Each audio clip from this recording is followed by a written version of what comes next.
Hoy que la madre patria se halla herida, hoy que debemos todos combatir, combatir, demos la vida por la paz.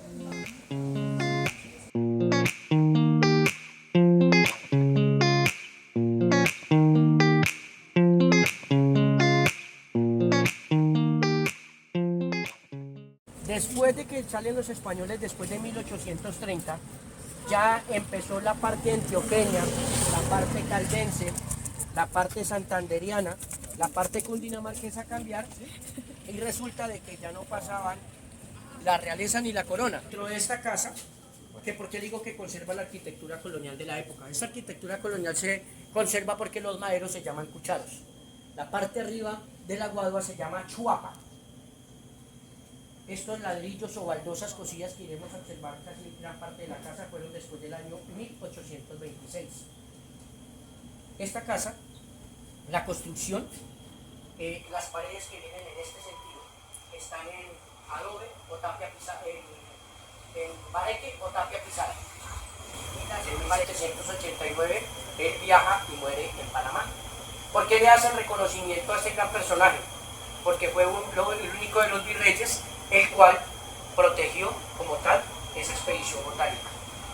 En 1808 muere el sabio Gaitán, entonces quedó desamparada como tal la expedición botánica. Pero anteriormente era totalmente de madera, porque era más tupida para que el joven y la muchacha tuvieran un contacto. Entonces, ya después con el tiempo se sentaban las señoras y ay, miramos a ver quién pasa.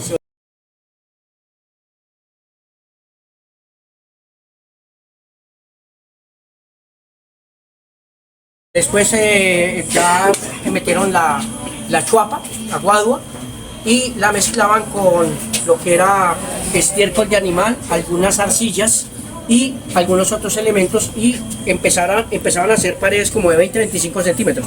Entonces, ¿qué hacían? Las tacaban, y de ahí ya pues empezó esa construcción. Ya después yo dije, no, venga, pero hay que hacer algo chévere, pues que si cogemos y lo apretamos un poquito, y crearon unos bloques en adobe con ese mismo material. Esta campana es original, de 1800, lo dice la descripción. Aquí se guardaba el Corpus Christi. Estos eran balas de cañón. Allá ustedes van a ver los cañones en frente del Museo del Río Grande de la Magdalena. Hay un cañón, habían dos, pero estas eran las balas de esos cañones. Esto hacía parte del acueducto. Todo conmemorativo a la pola. ¿Por qué? Porque pues aquí se respira pola, y en la casa le voy a explicar el por qué, la importancia de la pola. Aquí algunos elementos, el billete de 10.000, mira, el rostro de la pola y la acuarela, ¿verdad? ¿Sí ve que era? La presión del billete de 10.000 cosas. Y ahí es como la pregunta que hacen en TikTok: ¿cuándo descubriste que Guaduas estaba en el billete de 10.000? Y la pola. Algunos elementos conmemorativos, las radiolas, las vitrolas. Aquí vamos a observar por encimita, perdón, lo que eran las vestiduras para el sacerdocio. Todos los días el padre tenía una sotana, tenía diferentes artículos para la misa, con diferentes colores. Y anteriormente la misa se hacía en latín. Y entonces aquí está el Cristo, y él le oraba en latín al Cristo, y la espalda era para los feligreses. Y vemos cómo hemos cambiado en el transcurso del tiempo. La espalda para latín. Llegamos a la casa Museo de Policarpa Salabarrieta. Para poder contar un poquito la historia, nos reversamos un poquito a la parte santanderiana, donde les comentaba el tema comunero, ¿cierto? Resulta de que José Joaquín Salabarrieta Morales nació en Vélez, Santander. Él era un criollo. ¿Qué era un criollo? El criollo era la mezcla entre el español y el nacido en estas tierras, el indígena. Entonces resulta de que perdóname. El español llegaba con sus cosas, traía la española, y resulta que la española quedaba en embarazo en estas tierras, y ellos tenían un hijo y se llamaba criollo. El criollo se unía con criollo y tenía mestizo. Mestizo y mestizo sambo, mulato, hasta llegar a nuestras razas, que eran los indígenas. Entonces resulta de que allí nace este señor, y cuando resulta el tema de los descamisados, los comuneros, pues él se unió a ese grupo comunero. O sea, José Joaquín Salabarrieta Morales también fue un insurgente, de ahí la sangre revolucionaria de la pola. Entonces, él fue un gran revolucionario. Pasan por diferentes sectores. Ellos desde la parte santanderiana pasaron hasta Moniquirá, Boyacá, y allí él conoce a Mariana Río Chamorro, otra criolla.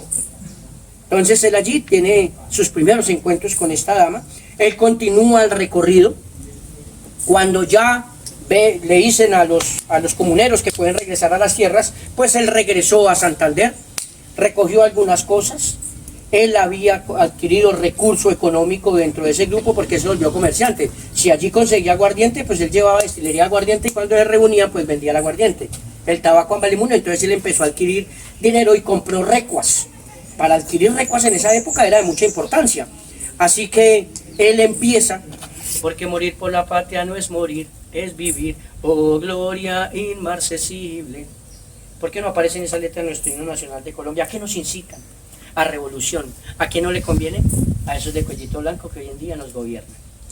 Algo muy importante que salió para el transcurso de nuestra historia, porque la pola, nosotros tenemos pola por todo lado. Resulta que lo que se tomaba antes era la chicha o el guarapo. Pero entonces, perdón, entraba Bavaria con el lúpulo bávaro y ellos tenían que sacar a la chicha y el guarapo de circulación y ingresar ellos y cobrar un impuesto. Entonces dijeron, bueno, ¿cómo hacemos para que no se den cuenta el cobro del impuesto?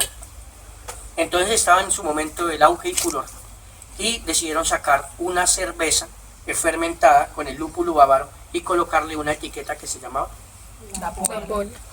Hoy en día usted se toma Águila, Light, Poker, pero en esa época se llamaba La Pola, así la pedía. Aquí dice, muchísimas gracias, muy amable por su tiempo, escucha, espero haya sido de gran reconocimiento para ustedes. De nuevo felicitarlos por esa carrera tan maravillosa que escogieron. Nunca les dé pánico escénico cuando se dirijan a la gente. Cuando uno tiene varias formas de ser guía. Guía robótico, sí, nos movemos. Guía dinámico, hay que aprender de todo. Yo sé deportes de aventura, avistamiento de aves, paleontología, me encanta. Muchas cosas. En el tema de la guianza uno tiene que aprender muchas cosas. Todo granito de arena que ustedes puedan aprender, muchachos, háganlo. Es de mucha importancia para muchas cosas. Agradecimiento especial, quiero que...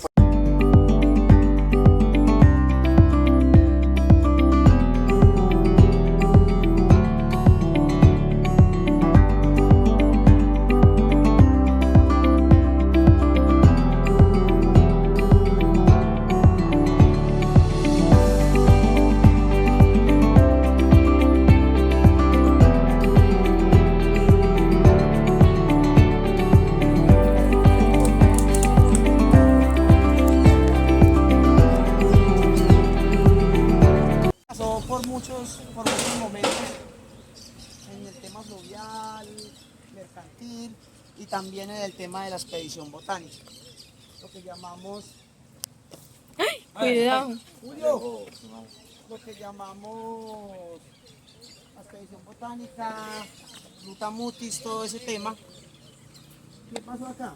Debido a que en esa época estaban haciendo el estudio, el sabio José Celestino Mutis venía haciendo una expedición en varios municipios de esta jurisdicción, como Guaduas, La Paz, y venía trabajando también con temas de Ambalema. Él un día le dio por mandar a su ayudante a que buscara unas plantas que le hacían falta para poder hacer unos temas de lo más abstracto hasta lo más simple, en temas de cómo es un domingo, un ejemplo, con familia a orillas del río Magdalena, o a orillas de cuando estaba mucho más bajito el río Magdalena, allí al lado de Quebrada Seca. ¿De dónde viene ese término Ivanasca? Ivanasca, ahí sí, creo que eso es de una diosa.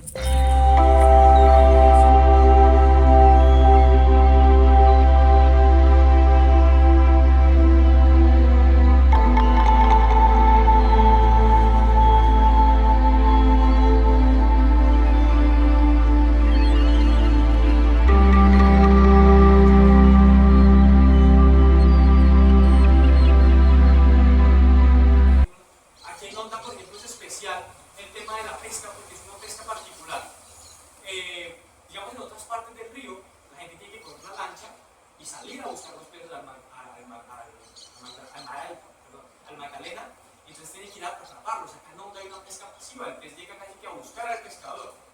Entonces es un tema especial, todo un tema de tradición oral que se esconde detrás de los pescadores.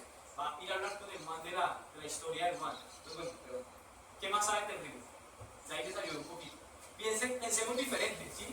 Tratemos de salirnos de ese molde que tenemos de pronto como ya muy técnico. Eso, miren que a mí a veces me gusta hablar con los chicos del primero y cuando vienen grupos de personas que apenas están empezando y personas que ya están terminando. Porque cuando uno va estudiando, uno sabe el nombre, que es Magdalena, significa la colonización, la llegada de las comunidades españolas, y entonces encuentran en el río la forma de ir colonizando el territorio, de conquistando el espacio.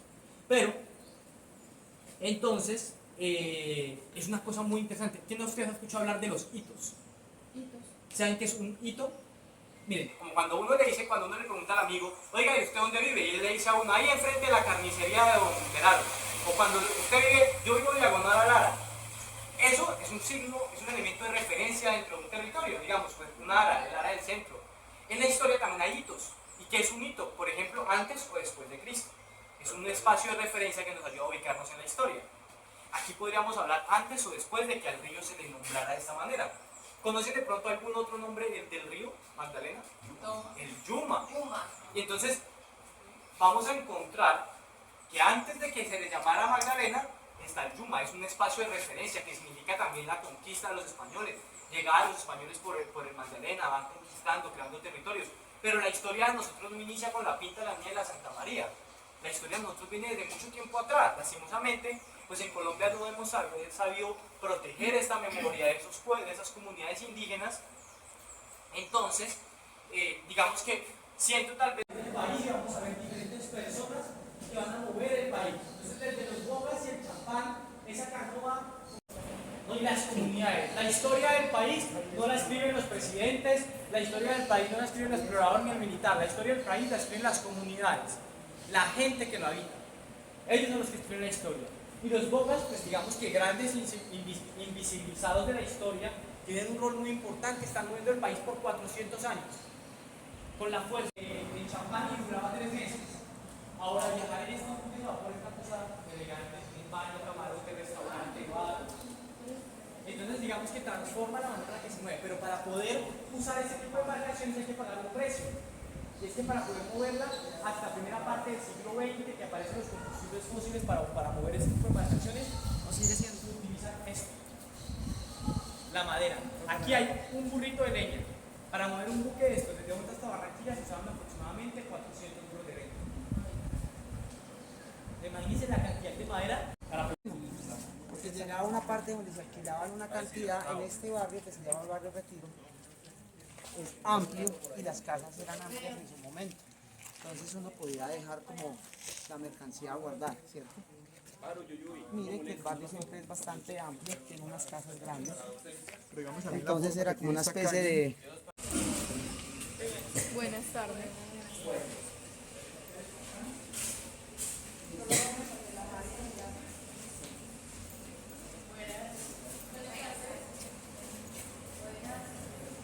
No nos vamos a demorar mucho. ¿Cuál es la intención? De que ustedes observen, lean cuál es el contexto que está acá hoy. Entonces, la casa no se va a conocer la casa en 2 meses presidente de los ese